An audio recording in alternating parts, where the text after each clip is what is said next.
mga 40 tahon. Today is July 7, 2026.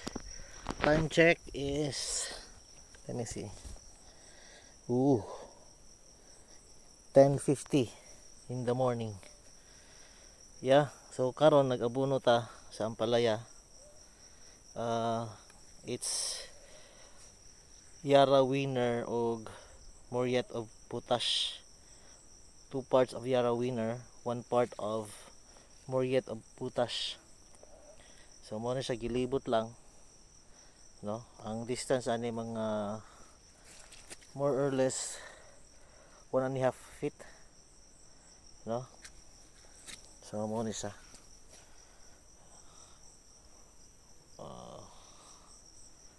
Ano pa yung mga harvest zone no? Ugma sa hapon harvest na punta. So medyo na daghang nakabaluktot. So klase na ni siya. Na stress. Na stress na siya kay wala nabubuan. Kay way tubig. Well, gahapon kusog kaayo ang uwan, so nagbaha na pod. Mo siya makakusog stress, no? So dapat malikayan ni siya, no? Dapat